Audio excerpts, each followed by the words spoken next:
Okay, Werner, what do you have in mind for this meeting? You have an agenda?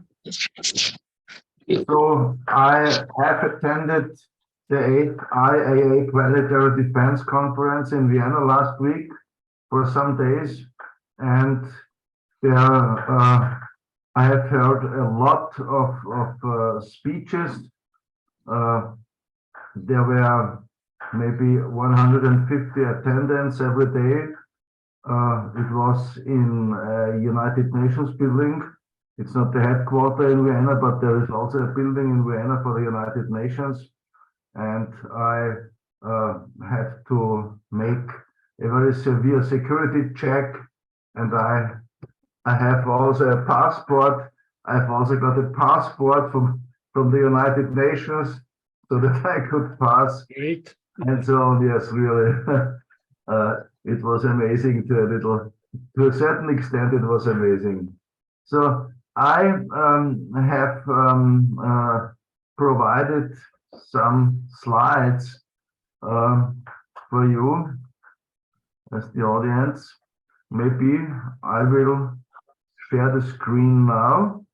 And yeah. Okay, are these slides for general, for the work of the committee, or on a single argument topic? I think they could be in general for the committees, because I have made some experiences and there are some considerations which everyone. Okay, then go ahead. Yes, it is a short. I just did a short time, so I have to share the screen.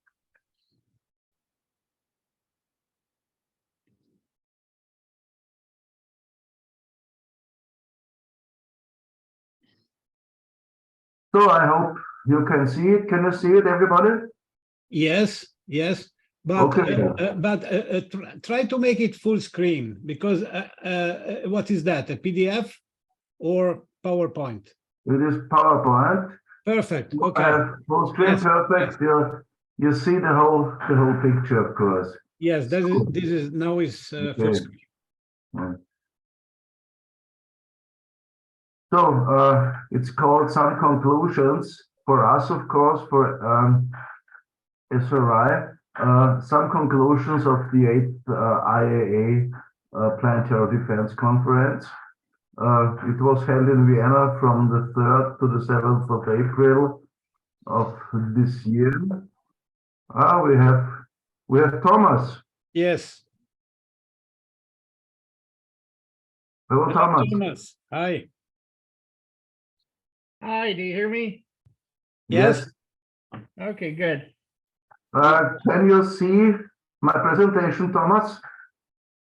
Yeah, I see 8th IAA Planetary Defense. Yep, that's what I'm Yes, looking. well, that's good. That's good. So I have attended this conference last week, and I have made some conclusions which may be interesting for us.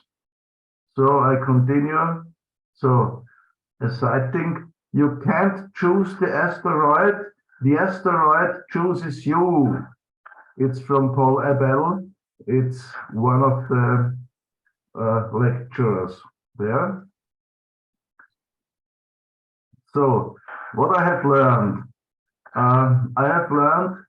that the number of detected NEAs, of near-Earth asteroids, has increased dramatically in the last 10 years.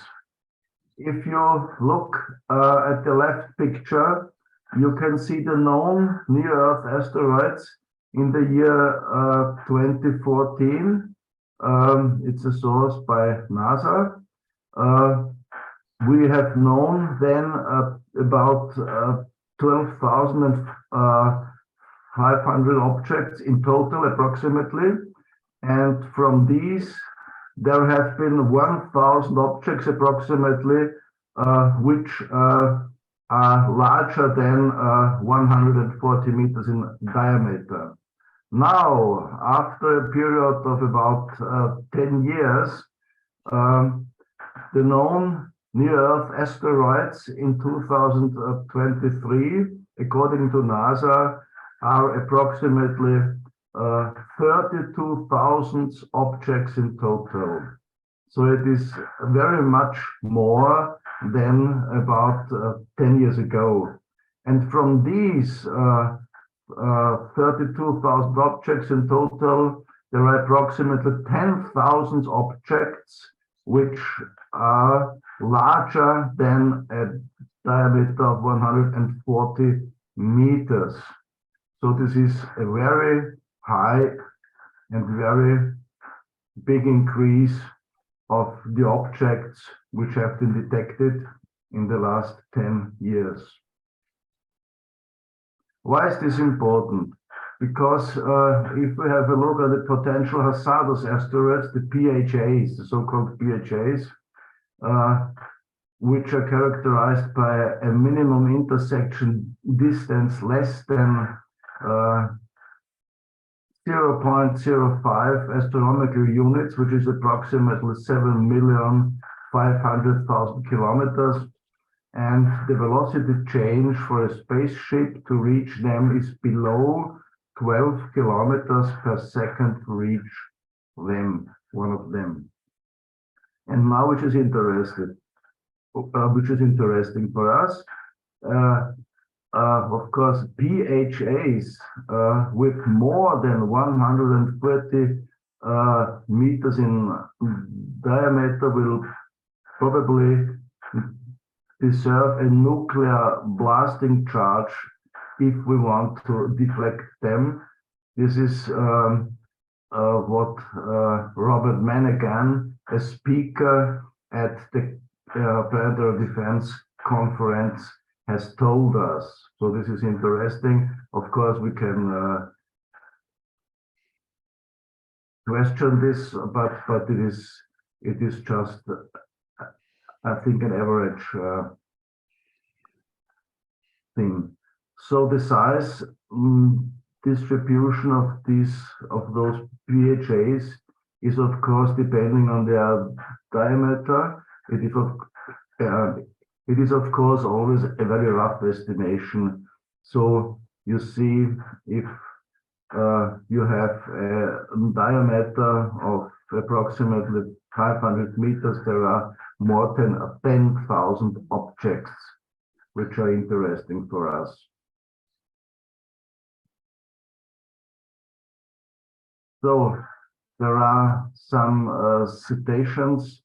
Mr. Paul Abel, who was also a speaker, he was coming from the National Academies of Planetary Science and Astrobiology in the USA, and for the survey of near-Earth objects in the next decade until the year 2032, he thinks that the most dangerous NEAs are between 50 meters and 100 meters in diameter, because we are detecting them very late because they are so small, but they are nevertheless very dangerous and can cause much damage to Earth. Therefore, we need rapid mission studies. The goals of these rapid mission studies is, of course, detection, survey of the asteroids, mitigation as far as possible, and maybe as the final solution, the deflection of these asteroids, of these very dangerous asteroids. Now the Japanese have done something. Mr. Naoya Ozaki from JAXA, from the Japanese Space Agency, told us that Japan is developing rapid response missions for asteroid flyby in cyclic orbits, as he said. They are proposing micro spacecraft, so-called micro spacecraft, which will be stationed in the Lagrangian points L4 and L5, and they are waiting there for a NEO which is detected, and then following the NEO, and of course making some measurements and so on. And maybe also in some years or in the next decade, some possible countermeasures may be possible then. Now, another speaker at the defense conference, Mrs. Arushi Nath. I think she's from India and is an astronomer in a university in Canada in Toronto. So she gave a short overview what asteroid science will do and has to do in the next years. Of course, to detect unknown asteroids, it's evident to calculate the angular velocity, of course, which is not very easy, very simple. It is very complicated from the mathematical point of view. Then to calculate the apparent magnitude. The magnitude depends how much light is reflected from a celestial body. Then to determine the rotation period. Most of the asteroids have a slow rotation. And to determine also the orbital period. On the one hand, the orbital period around the sun, of course, and for so-called binary systems, some of the asteroids have a small moon, which is also an asteroid, of course, and are rotating around each other. So these are special types, of course, of asteroids. So this is what asteroid science will have to do in the next years, and is of course also doing now. Now, just a short overview of some robotic telescopes for their detection around the world, around the globe. There is in Chile, in Australia, then a Canadian satellite is actually in space, in the orbit, in Australia, in Spain, in Canada, and of course in Hawaii. I think this is the most important of this. Yes, and of course, these are just the arrays in the Western world, in the Western countries. There are also some arrays in Russia and some, of course, in China, which are not shown here. This is just an overview of the Western telescopes. So, what I have learned, and this I think is a crucial thing, that the majority of asteroids, it seems to be so, are so-called rubble pile asteroids, rubble pile objects. They are a conglomerate of boulders and stones of different sizes. As you see on the picture, it is a photo from the asteroid Dimorphos from last year, from year 2022.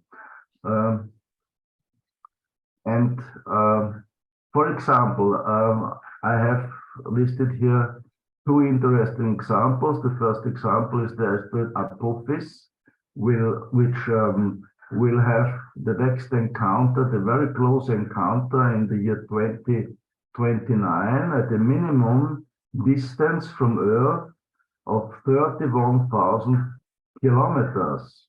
This is very, very close to Earth. It is between Moon and Earth and very, very close to Earth. That's inside the geo, inside the geo. Yes, of course. The geo is 36,000. Yes, Wow. of course. It is very, very close, and for this reason, it may be dangerous, it may become dangerous.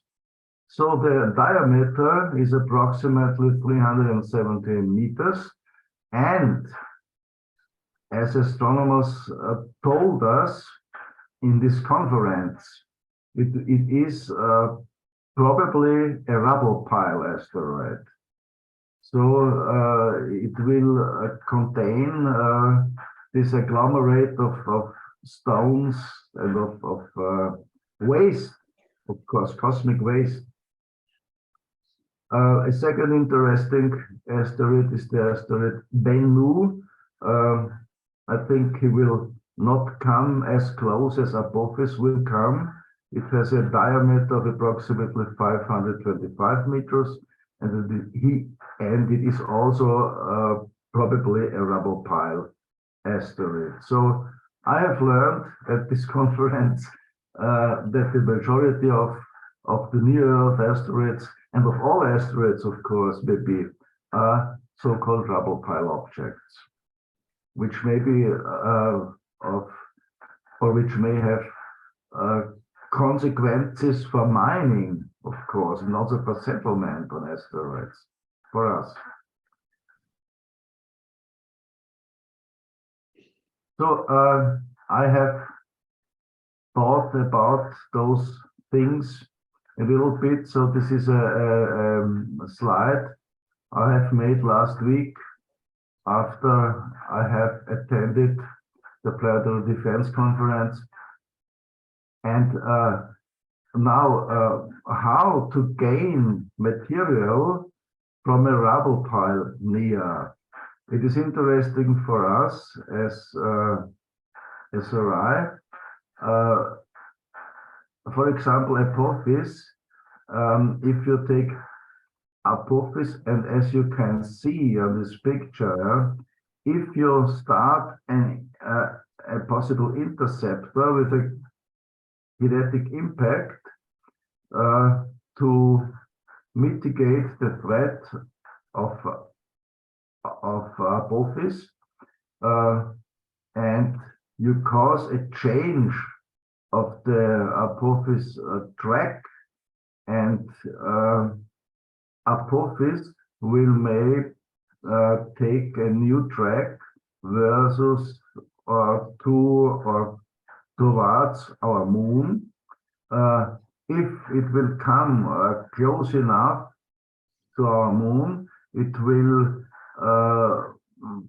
maybe break into pieces, and then maybe we will have a ring of asteroid material around our moon, and there maybe it will be a method to gain material very easily from this ring, like the ring of Saturn or some other planets.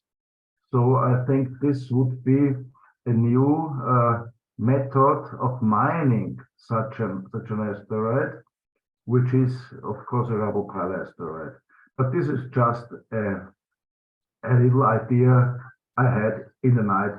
So maybe we can discuss it. Yes.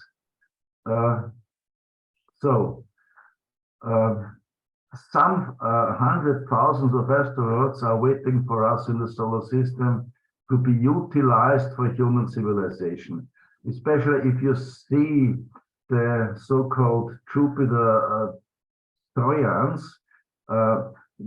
You have very many of asteroids of small celestial bodies in the Lagrangian points of the Jupiter solar system. If you think this is the Lagrangian point L4 and this is the Lagrangian point L5 of the Jupiter system, and you see this mass of I think estimated or also just detected asteroids on this point. So the Lagrangian points, the so-called Lagrangian points, are real regions where many asteroids can be found, and also the system Sun and Earth have, of course, also Lagrangian points, and has also some so-called Earth Troyans. Yes, so this is a little bit an older slide of mine. I think some of you have already seen it. These are the geochemical groups for meteorites and asteroids with some selected elements which we can gain from near-Earth asteroids and from, I think, from most of the asteroids in the solar system. Yes, so this it was. A short overview. Maybe we can discuss it.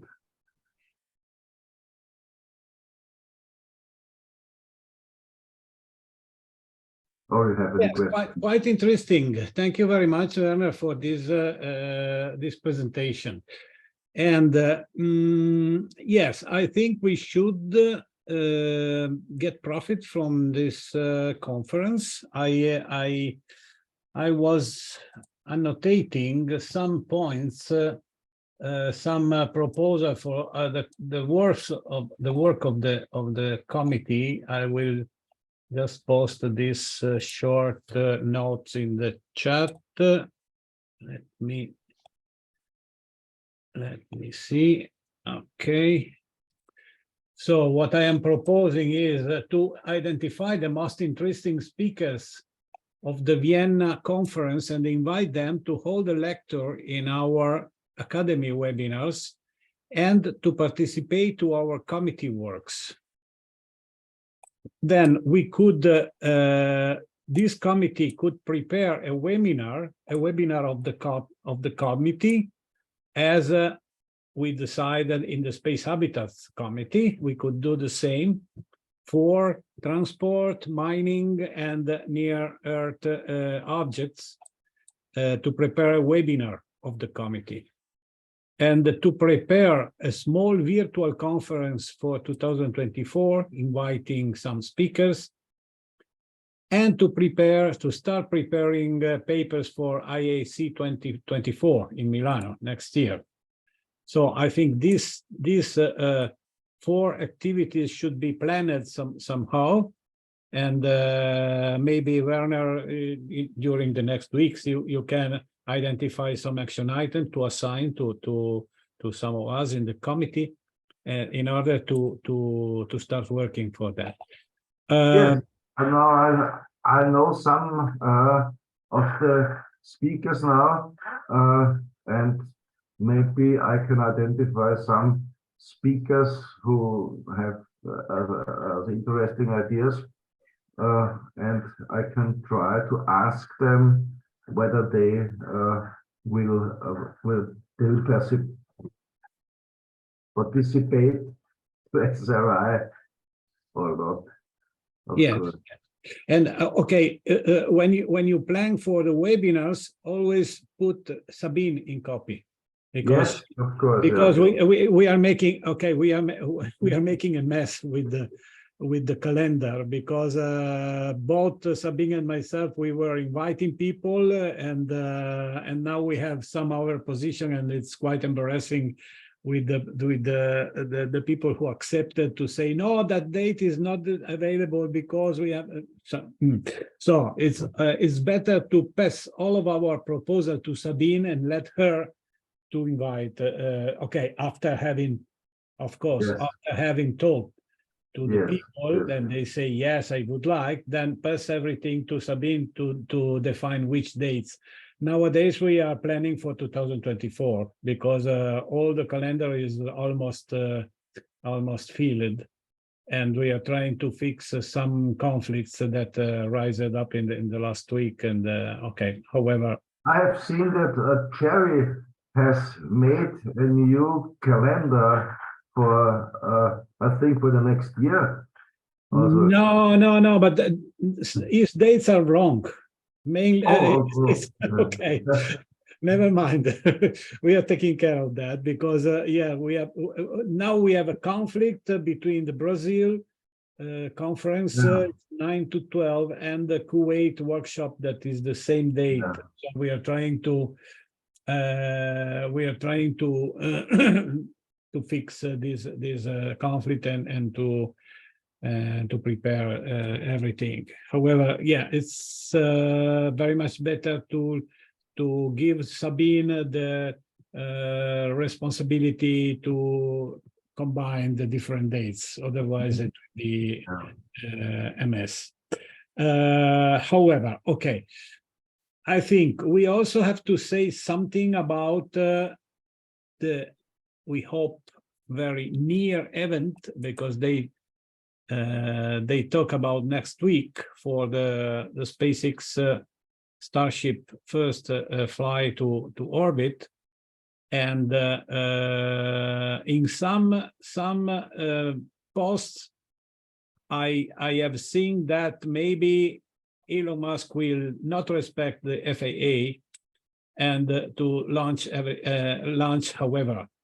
Of course, he can afford to pay the fine if they give him a fine of I don't know, maybe $150,000. It's not a problem for him. Maybe he would lost more if he still waits, no? Because now the Starship is stacked on the launch site, and I don't know what does it mean each week delayed when you have stacked everything and you have to test and to repeat tests and so on. So okay, in some posts, in some posts I saw that he maybe not respect FAA, and in other posts I saw that he is waiting for the FAA okay to launch. So we don't know what is happening exactly, but maybe the 17th of April we will see the first flight. Okay. I don't know. Somebody was saying something. Thomas, maybe. Yeah, this is Tom. He's going to wait for the FAA. He won't launch without him because he's had enough license issues with him with that location, and it's not a matter of fine. They might just easily shut down that location for him if he flies without a license. So I don't know who's saying that he's going to fly without a license. He has to, because if not, they would probably shut down the entire site for him, not just find him. Because that site is already marginal where it is, close to South Padre City. So, yeah, he's gonna wait for the license. Okay. Let's hope then the license will come. Okay. Yeah, that's what we're hoping. But see, there's also a good probability that when the license comes in the U.S., environmental groups may file an injunction against it. Yeah. They've been watching it. They can't do that until after the license is issued. So as soon as it's issued, they may file the injunction against it. You know, because there's some groups there that just do not want them in that area launching. Okay. So it'll be interesting to watch what happens. Yes, of course. And yeah, on the side of launchers, I have seen that maybe the New Glenn big rocket of Jeff Bezos Blue Origin will launch this year, maybe in the last quarter, in September or October or so, and that looks like to be a competitor of Falcon Heavy. But of course, it will always be one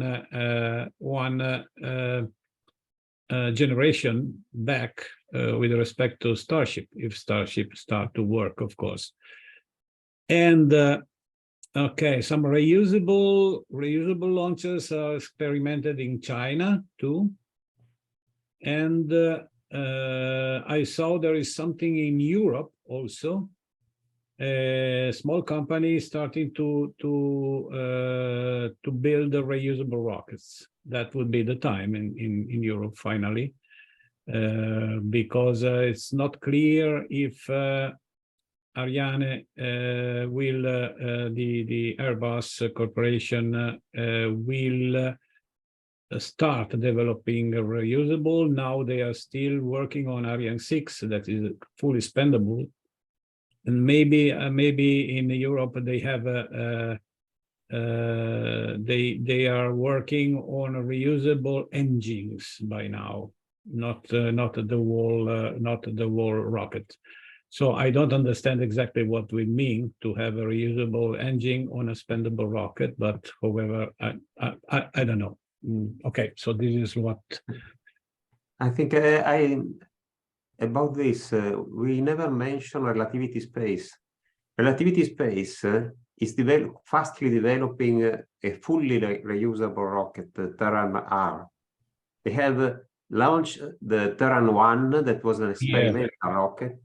And it was not a complete success, but to a good extent it was, because the second stage failed to ignite.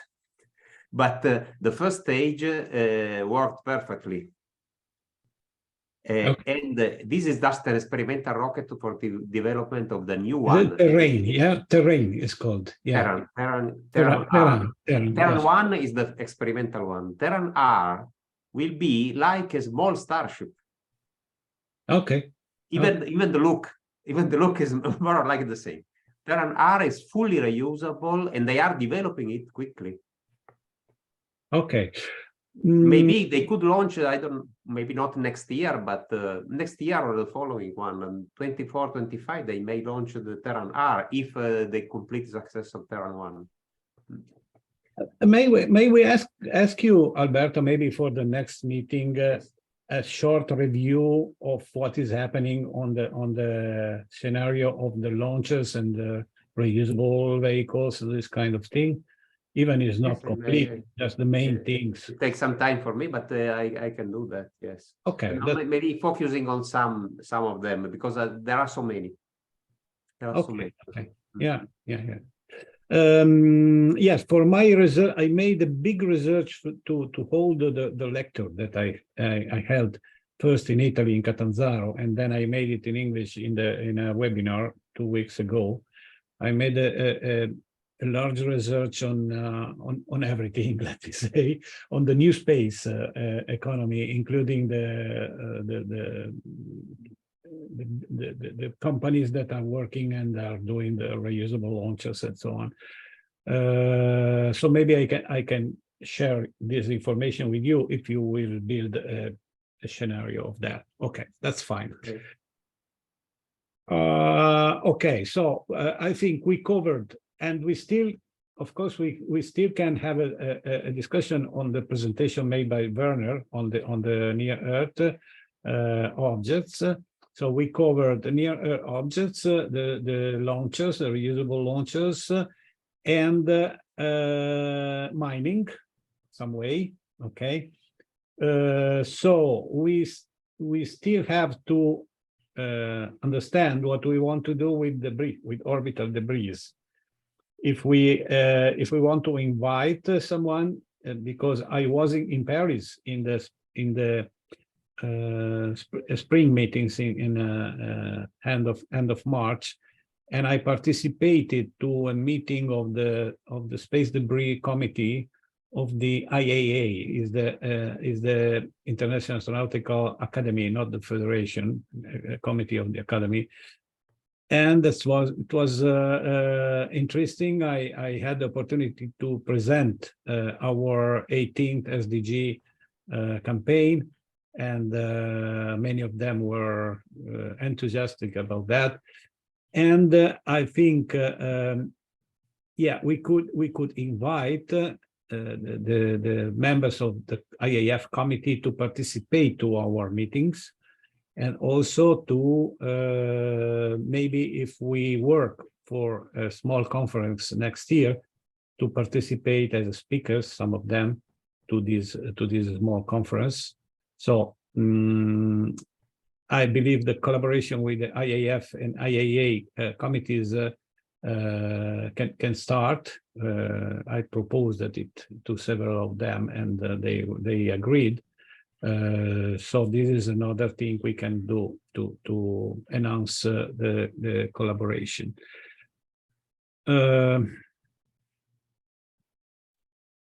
last but not least, the work for the for our panel at UN in September, the 18th of September, has progressed. We have presented our abstract and the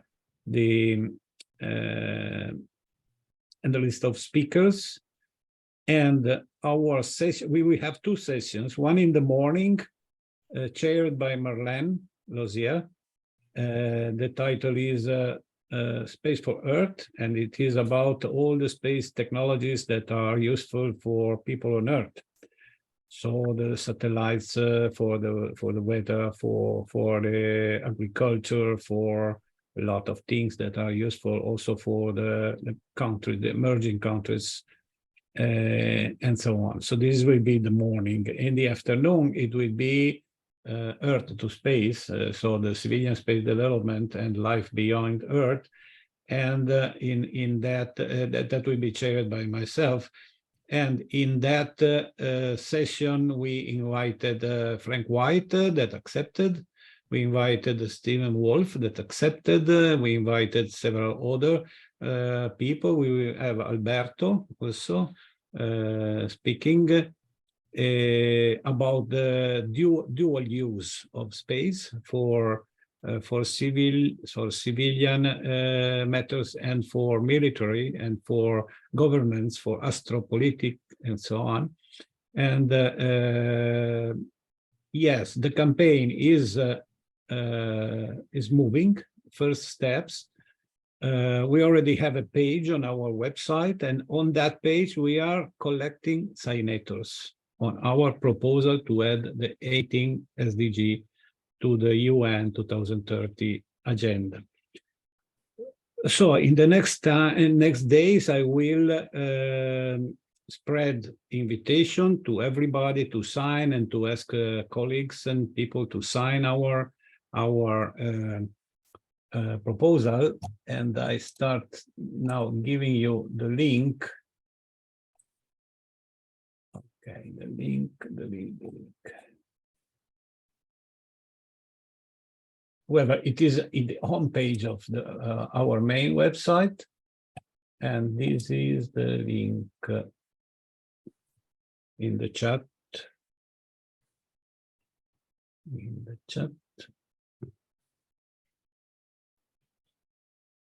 Okay, so this is the link, and here you can sign the 18 SDG initiative. So I think it would be fantastic if we can collect thousands of signatures that we have a way, of course, supporting our proposal.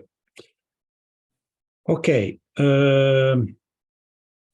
Now, if we want to say something on the presentation that was made by Werner, yes, I think I begin myself. I think the objects in the solar system are very much more than hundreds thousand. They are millions that were already identified, of course, of very different size. There are also statistics about the number of objects over a certain size and the number of objects below a certain size, and so on.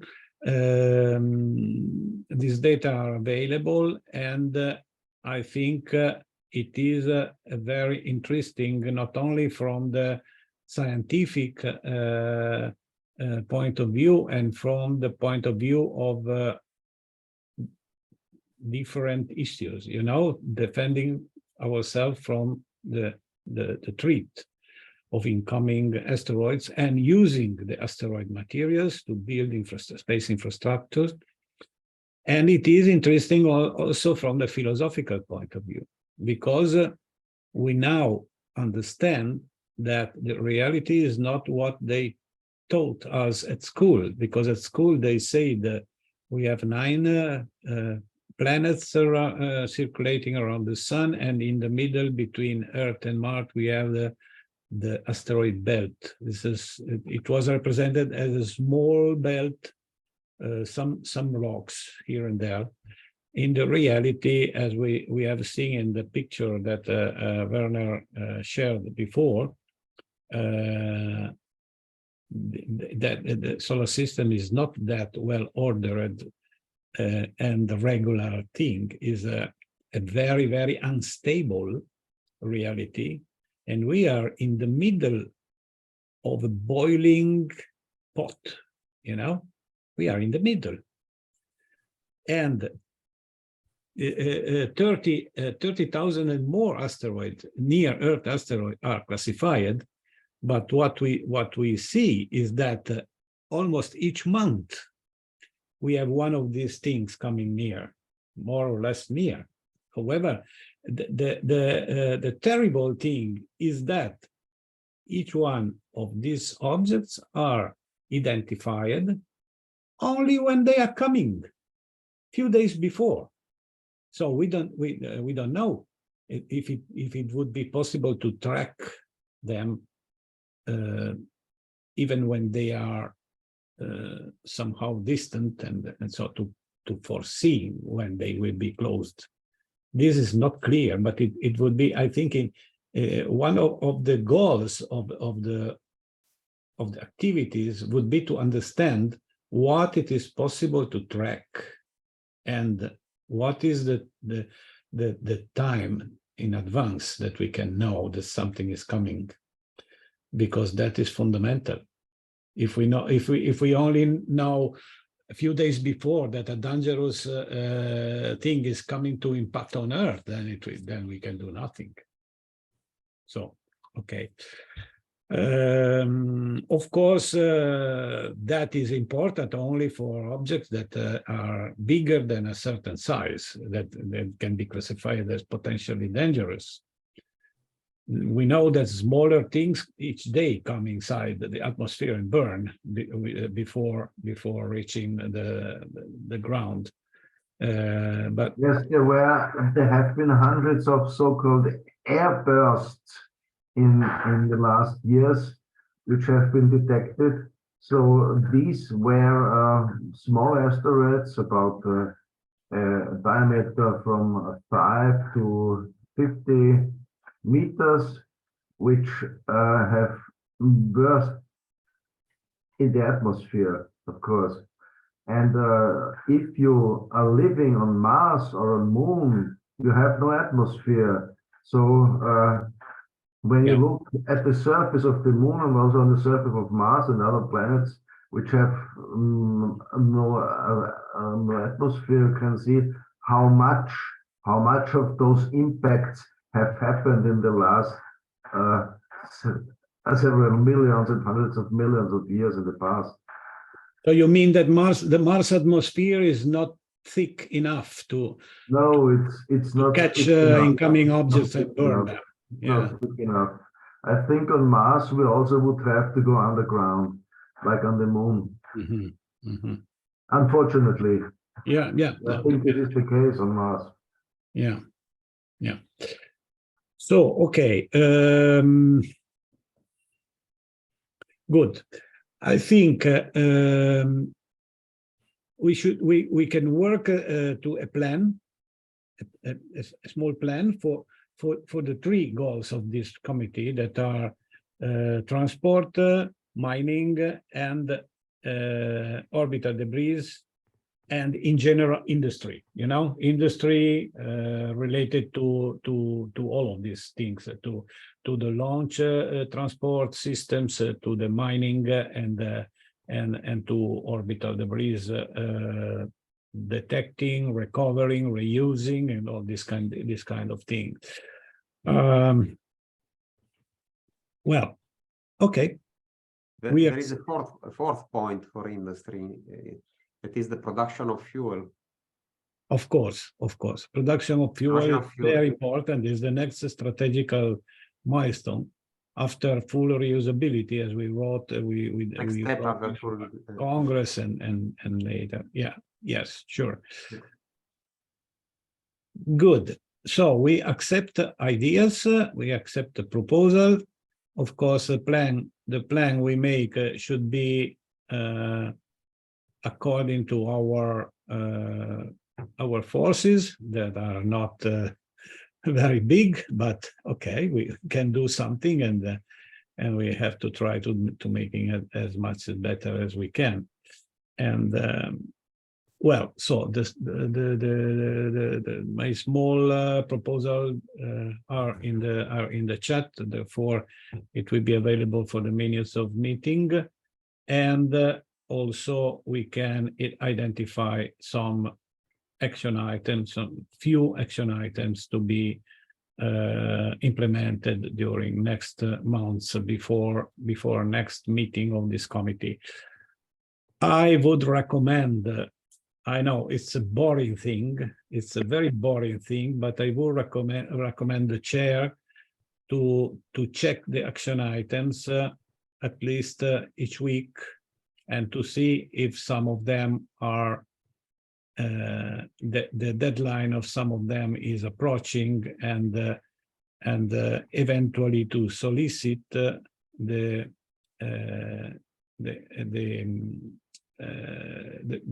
person that should complete it. Because if we write action items and then we don't take care, then it is useless to make meetings. And this is something I am now repeating like a broken disc, you know. But it's very important that we start working in a more organized and rational way, because all of us are engineers, and we know that we are project manager, and we know that working in a rational way, and most of all, taking care of our available hours. We don't have many hours to dedicate, many volunteer hours, so we have to know how many hours we have for volunteering and use it in a rational way. So this is a recommendation that I think we should start working this way, and progressively infect all of our organization, convincing people to work in this way, because we have to try applying our project management skills inside inside the organization.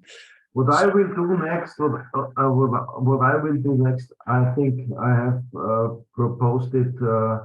I think in January or February, I will make a short design, a preliminary design of a so-called industrial plant on one of the Lagrangian points. Okay. I wanted to wait until this planetary defense conference to gain more information, but I think until our next meeting, I will have a preliminary design for the industrial plant on one of the Lagrangian points. I am not sure whether it would not be better to locate it on the Lagrangian point L1 between Moon and Earth, or on L5 or Earth, and so on. I think I leave this open, but I will see what where my considerations will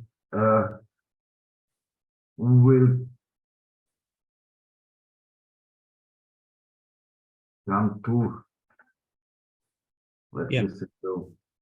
Well, I never understood exactly what is the difference between L1, L2, and L3, L5, L4 and 5, because it seems that L5 and L4 are more stable, while L1 and L2 are, okay, the comparison they made is that L5 is like a cup, you know, a cup. And if you put a ball, an iron ball in the cup, it will remain there on the bottom of the cup. And L1 is a reversed cup. So if you put something on the top, you still have to make some asset control in order it will not fall away from that. This is the explanation, the simple explanation. Non-scientific people that I learned. Yeah. But I don't know exactly what No. are the different constraints in And that's why, Please.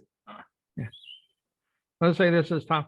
That's why with L2, L1, L2, and L3, you really want it in a halo orbit around that high point.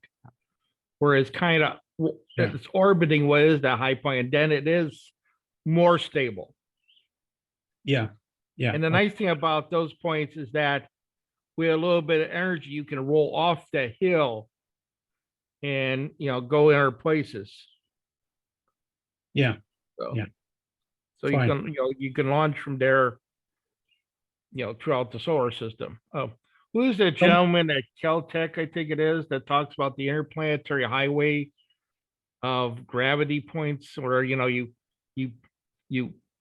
move off the L1 and L2 points, and you can go through with low energy through the solar system, getting gravitational assist. I remember he called it the when I saw the presentation, it was the interplanetary highway, super highway. I'll have to find that up on that and then share it with you. But it was the idea that those are the natural on-ramps, as he called them. Okay, great. Tom, sorry, while we're here, I also wrote it to you in the chat before, but maybe you didn't see my message. No. We have a vacation the 22 of May, because Oh yeah, I can do that. That'd be fine. do you have a lecture that you? Yeah, I can do the lecture on the second paper I did a couple years ago about how space agriculture and the benefits to Earth agriculture. The whole Wow, idea of controlled environment agriculture is a solution for Earth's agricultural problems as well as space. Yeah. that's beautiful. So please send me an abstract, a title, the title and an abstract and a short bio of yourself. And I will immediately say to Sabine, I will immediately say to Sabine that you're available. And then if you, in the next days, you send me the abstract, it will be wonderful, because I can make the event Okay.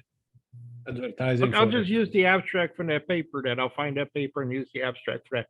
That's probably the quickest way.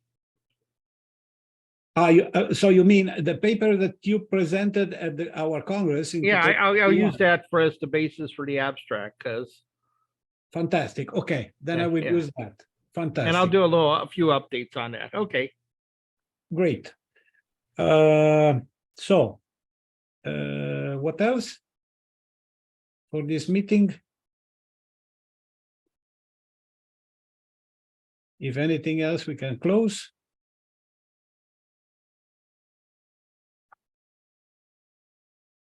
No. Okay.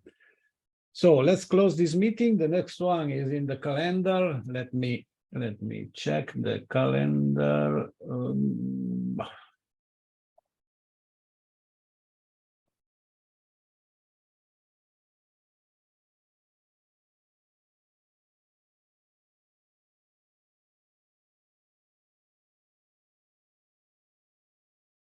I'm coming.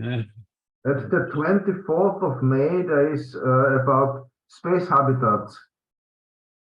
Once Yes, more. 24th of May, we have space habitats, and Calendar. the 14th of June, we have again space transportation mine industry Yes. and orbital NEOS. Yes. 14th of June. Okay. So thank you very much, and see you next time. Ad Astra. Okay, bye-bye, Ad Astra. Bye bye. Ad Astra. Bye. Now. Bye.